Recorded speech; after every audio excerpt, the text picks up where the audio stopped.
So, the server slam has just concluded. I'm going to give you my personal thoughts, and then I'll move on to the thoughts of others and how I believe the game was received more widely, and the implications for its future. So to begin with my own thoughts, look, I came out of the server slam feeling really good. I came out having really enjoyed it. I hit level 30, so I put a lot of time in. I think I put in like 20 plus hours. I was playing mostly in trios with preset teams, so I did play a good bit of Rook and a little bit of solo queue with a standard runner. And I'll get more into that later.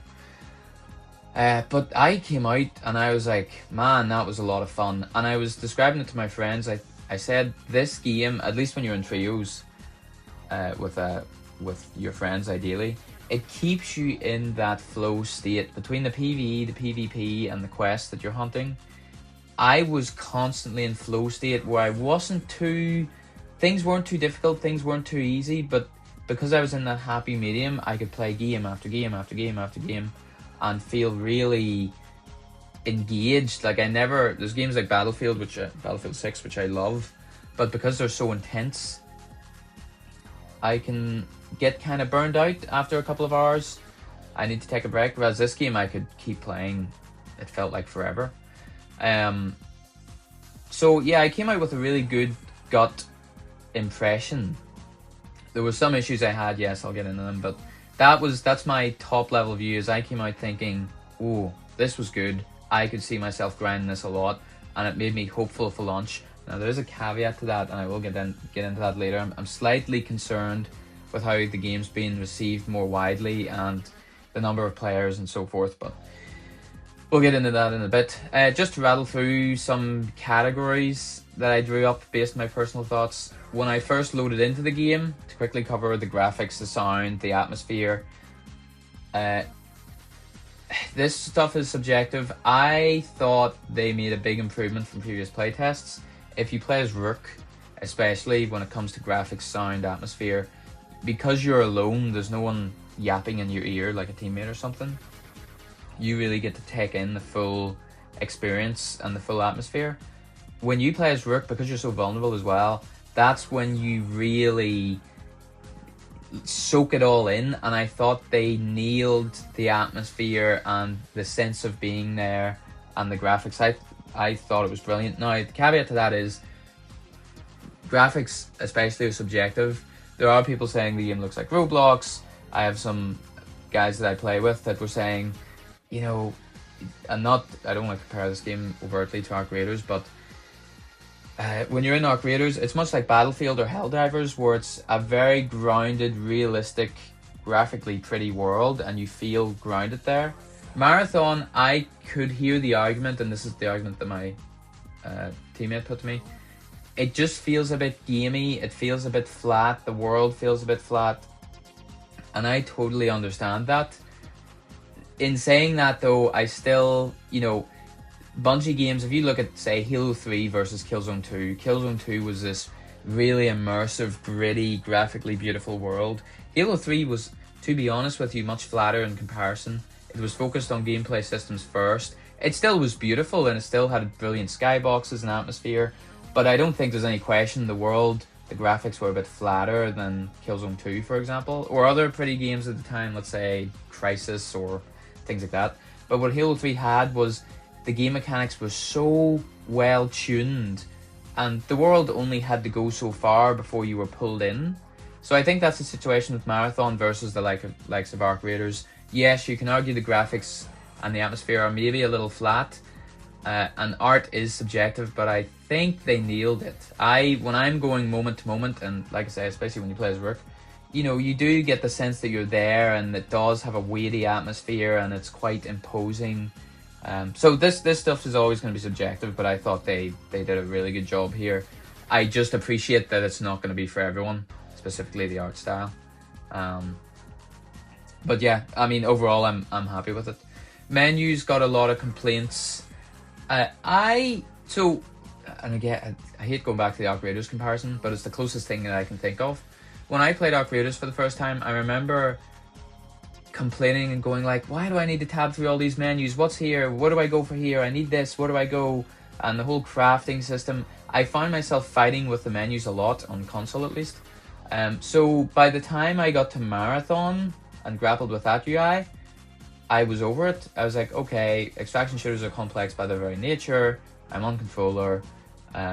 So when I got to Marathon, I didn't, and I'm blessed by nature of having played the previous playtests, so I'm kind of used to it. But the sense I get, and certainly the sense I've seen online, is when you sort of get over that initial 2 to 3 hour hump, and you learn the menus and what tabs are where, you do get used to it. It's like Ark.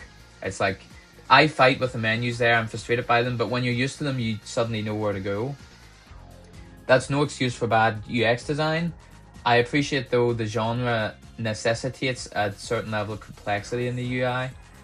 So I will never say Bungie shouldn't continue to improve this UI.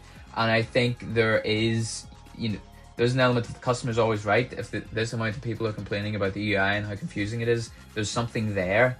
I just personally thought it was fine. There's a few little things they can improve for usability's sake.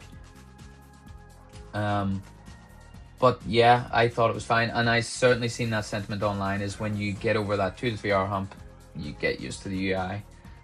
But they should definitely improve it. I'm not going to say that there's no issues here because of the amount of people that are complaining. Given the amount of people that are complaining, I mean, you have to look into that, certainly. Here's the biggest problem with the game as it stands, in my opinion: solo. And this is partially why I think so many people, you had those Steam numbers of like 150k day one, and then it halved the second day. Stayed sticky the second day onwards, hovered around 50 to 60k, maybe 70k I think. But it got torn in half after the first day. There was a lot of people who jumped on the game and bounced. So this ties into what I think is the biggest problem with the game. So if I was a layman, if I came in and I played this game for the first time, chances are I'm just going to load in solo. I'm going to see what the deal is before I start poking my friends and saying, hey, get on Marathon. I'm going to try to play it solo to get a sense of what's going on. Solo queue, no fill, which is to say you pick a runner that's not Rook and you load in solo.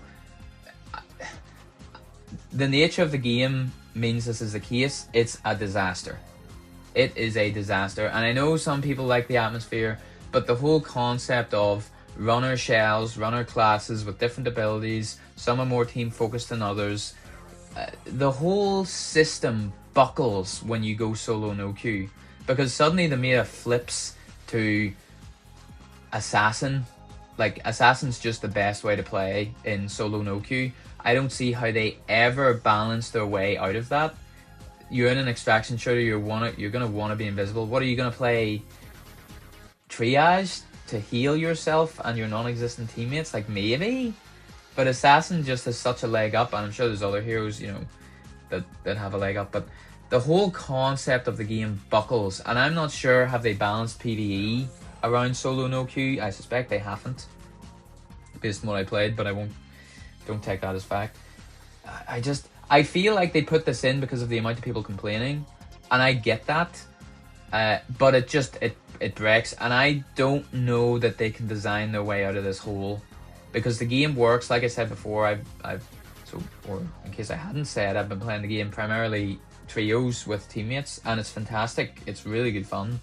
But solo no fill, just going in solo, it's a disaster, and I wish I could offer them solutions on how to fix that, but I don't think I can. There's a game that had a very similar issue to this, Apex Legends.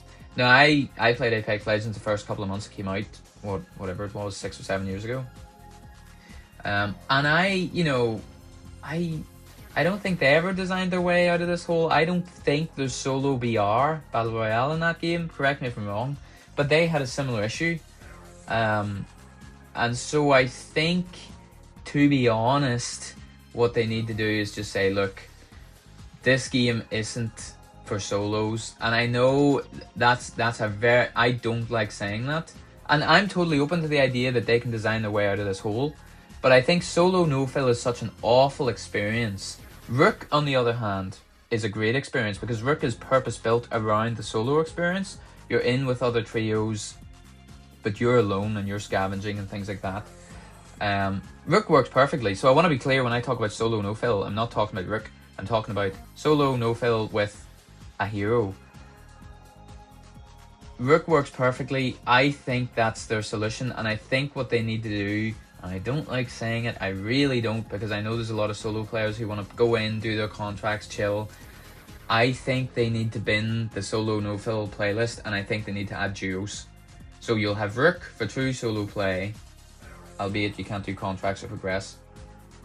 Then you'll have duos, and at least with duos, there's team play involved, right? The balance of the runners holds up a bit better. And, you know, if I'm a solo, worst case I'm a solo and I don't really want to play with other people, going in with duos actually isn't so bad. You've got the communication rows or roster.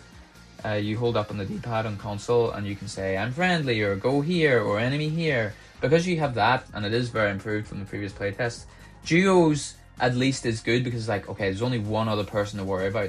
The other teams, there's only 2 people to worry about. I think that's a good compromise. You can solo in duos. I think that's reasonable. But solo no-fill has to go. It just has to go. I think they need to add duos as a matter of priority, because this is what we ran into with my team. Was it wasn't every day that all 3 of us won, and then there was sometimes 2 of us won. But yeah, and you can go in as a duo and team fill a third, that's fine.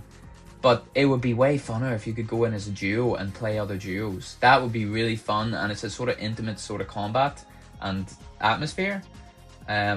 So that would work, and it partially addresses the solo concern. And to be clear, I might as well touch on Rook while I'm here. Really, really brilliant. It does feel a little oppressive playing as Rook, but because there's no risk involved, it has to be like that. There's so many funny moments that come out from interacting with the Rook. I think he's an ingenious idea, and I think he's the solo solution. And if you're a solo player, you go duos and you team fill, and then it's not so bad. Yeah, so that's the biggest. I think a lot of people jumped on Marathon, and not to labour this point, that's the reason why the player count fell off so hard, is solo players went in and were like, oh, this is not great. I'm with random people, and or I'm loading in solo and I'm just getting killed by assassins.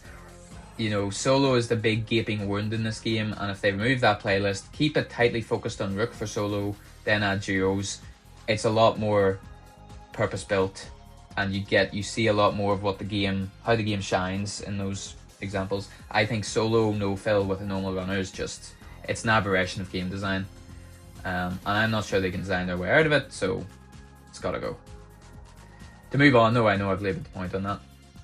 To be clear, that's the biggest problem I see with the game at the minute. To touch quickly on PvE and PvP. PvE, I'll continue to hammer the 4 drum, the aliens. So if you haven't played the original Marathon games, think of Halo and the Covenant, that big alien race, or collection of alien races. Marathon has effectively the same, and they're under this race called the 4. And then you have the Spit. Now the compilers, the Spit compilers, the big guy with the green circle on his chest and all the promotional art, that's an alien, to be fair. The UESC bots are fine, they're actually quite good, but it would be cool, maybe not at launch, but I really want to see the 4 in there. They look kind of like Fallen from Destiny.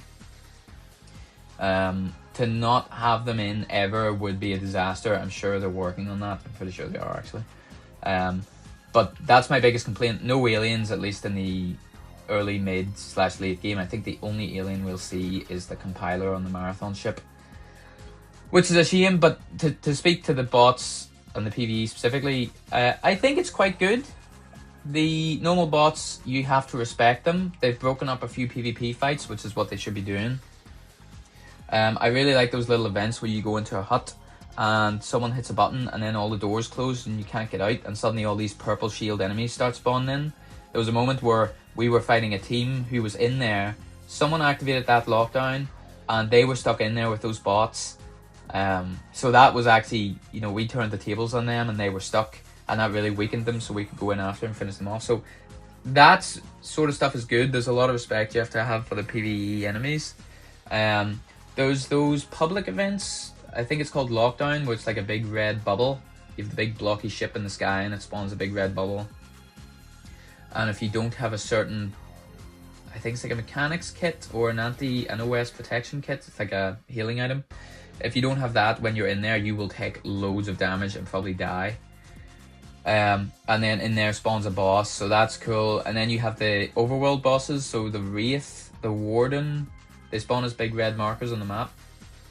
And they spawn lots of bots around them, so that stuff's really cool. They're like really leaning into Destiny patrol energy. So I think it's good.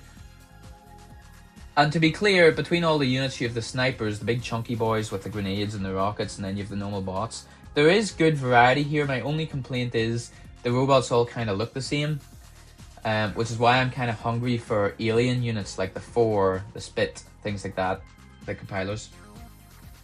But what can I say? I played 30 levels and I was constantly engaged by the AI the whole time. Like they are fun to fight. I can't say they ever get boring. But it would be good for them to A, increase the variety of the enemies, and B, I would like to see more public events, more types of bosses, things like that. So I'm sure they'll iterate on that. But for now, for launch, it's fine to good. But I'd like to see them make it great. As far as PvP concerned, this is the crown jewel of this game. Now, to be clear, I was playing in trios with my friends. So, I mean, what can I say? It's just, so we used to love Destiny Trials. Trials is a 3 versus 3 elimination mode in Destiny. And if you die, you're out for good. What can I say, man? It was like, when we were playing it, we were like, wow, like this, between the actual fights themselves, the gunplay, the map design of each POI, like dancing around the different doors, the different obstacles, trying to get height, trying to flank, using your runner abilities. We were just playing this going like, this is like Trials again. It's so fun. Like, you just have this sense that like, you just feel so in sync. Maybe other Destiny players or Halo players will know what I'm talking about, but there's that sort of Bungie flow to PvP, and like I said before, it's like flow state. You're really just in it, and I can't even describe what makes it so good, but it's just, the enemies are readable, the map design is fantastic, the gunplay is fantastic, the balance seems pretty good. There are a few outliers, the LMG, the Burt SMG, those are pretty terrible. But stuff like the pistol, the bully, the M77, the V75 Scar, the energy weapons, they all are fun to use and they're deadly. The shotguns as well. So the guns are fun to use, and the map design's great, and the whole 3v3 element to it, again, solos notwithstanding, it's just fantastic. It was so fun. It was so good to be back there again in that sort of PvP environment. I would say it's crown jewel, and I would go as far to say this is the extraction shooter, nay, even the most recent game with the best PvP. Like, the last time I've had this much fun in PvP was probably Destiny Trials of Osiris many years ago, and this has kind of caught up with that. And if you think about the end game and the marathon ship and fighting other teams where the stakes are super high while you're trying to do a raid, jeepers, that's going to be amazing. It's going to be really good. So I think they nailed the PvP, and if you're hungry for PvP in an extraction shooter, or even if you're coming from games like Destiny and Halo, you gotta get on this. The one thing I would say is, and it's tricky, sometimes we were running into PvP all the time, and you almost like, this feels a little too much, like we're running into PvP too much.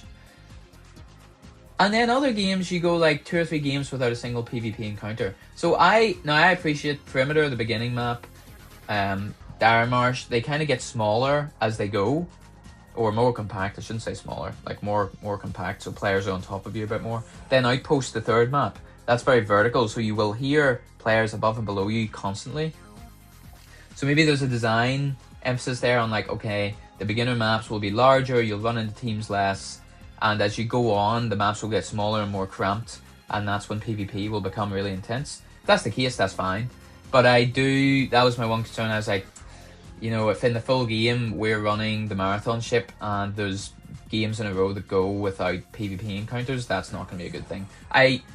It's fine for perimeter, maybe for Dire Marsh. Dire Marsh we definitely noticed there was a lot more PvP happening. But that was my only concern. I was like, do they need to add an extra team spawn to perimeter, for example? But then if you do that, small things like that can wreck the whole flow of the game. So that was my only complaint. I thought maybe a little bit more regularity of PvP would be great. But just a smidge. The thing we didn't see in the game was grind and endgame. So, well, we've seen a bit of the grind. There's factions and progression and things like that. But what we have yet to see is the endgame. And that's the big promise of this game. I find myself asking in other extraction shooters, like, what is the point? Why am I looting? Like in Arc Raiders, for example. Why do I give a damn about what guns I have? Okay, I get the PvP. Great, I guess. Like, that's okay, fine. I get to kill some big arcs.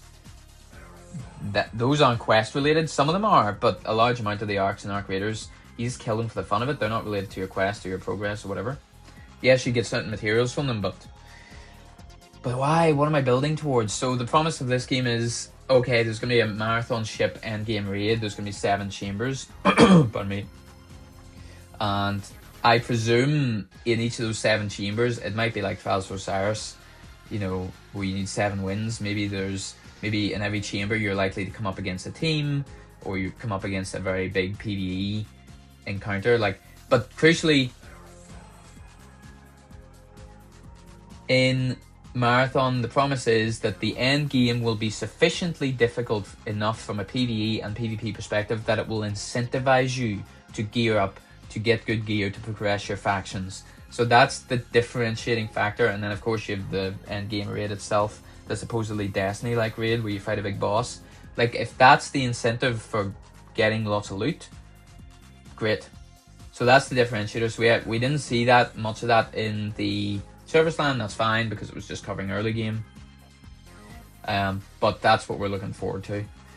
To finish on what others thought of the game and how I thought it was received, I don't know. It was very tricky. On Thursday night / Friday, my confidence was very undermined because whilst I was enjoying the game, like, there was the player count dropped by half on Steam in a single day from 150k to about 70k, which was very concerning. But then thereafter the player count held fairly sticky, but you had a lot of people going like, you know, if you read comments on Reddit or whatever, there was I would say about half of people were saying like, game's not for me, it's trash, it's boring, what am I doing, why are the graphics so bad? So that was concerning, and at that point, especially looking at the drop off in player numbers and trying to extrapolate that through the weekend and to the eventual paid launch, I thought, is this a weird scenario where a few of us Bungie PvP diehards love this game, but the mass market doesn't, and that's it. It's done. It goes the way of Destiny, where it just circles the drain. So that I was concerned about that, and I thought, the way these numbers are going, I don't know if this game will have enough players to sustain it, at least at the level that Bungie requires funding. However, after Saturday, you had a lot of people start to click with the game. A lot of people. There was this sentiment of, I really didn't like the game when I first played it, but when I kept playing it, it started to click. And then you saw the player numbers get a bit stickier. I think we finished, you know, the Saturday the game was about 70k, and then Sunday night or Sunday evening it hit about 50. So that's sticky enough. That's not bad, especially considering a lot of people are going to drop off because they don't want to grind the hell out of the game before the game comes out on Thursday. Not to mention the game's on the top 2 Steam bestsellers lists, and it's quite high on PlayStation Store. I don't know about Xbox, but yeah, so mixed bag. People seem to turn around on it. Unfortunately, for some reason, the game seems to be hugely divisive in this sort of culture war sense. Like, there's either people glazing it and doing everything to defend it, or there's people just hating on its very existence because they don't like Bungie, or they think whatever the art style's lame, or they don't want Arc Raiders or other extraction shooters to have any competition. So it's in this really toxic place.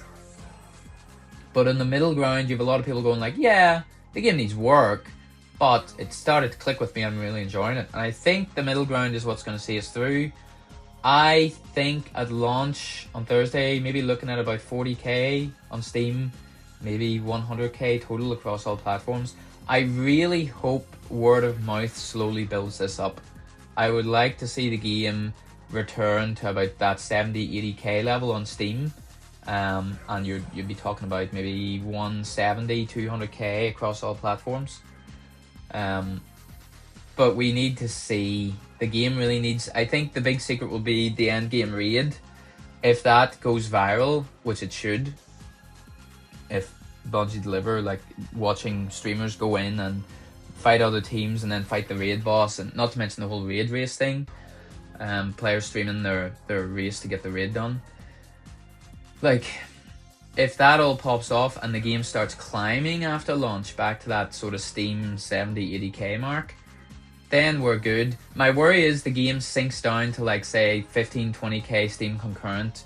You're talking maybe 50-60k total across all platforms. At that point, the game won't be shut down, but I think Bungie will have to narrow down their scope for future plans and future content for the game, because Bungie is a very expensive studio to run. Sony's already got a chip in their back from how Destiny's gone, so that's my fear. I want the game to be successful enough that Bungie can be a bit ambitious with it. The worst thing that can happen is we get a Destiny situation where the player base continues to decline or is quite low, and thus we enter a period of managed decline of the game where they're, you know, they can, yeah, do quality of life upgrades and things like that, but we don't get some big new raid or like 4 maps in a year or things like that. So my prediction is it will do good on launch. It's up to Bungie how it goes after that, but I really hope we get good numbers. That's my main fear. I could play the game till the cows come home, but I want the game to be successful so we get good content and more raids and more runners and more weapons, so let's hope. I just think, in summary, like, the game will be a slow burn as it has been this weekend, and hopefully it clicks with people. But that's it. Look, we've got launch on Thursday. This is it. Years of waiting. Let's see how it goes.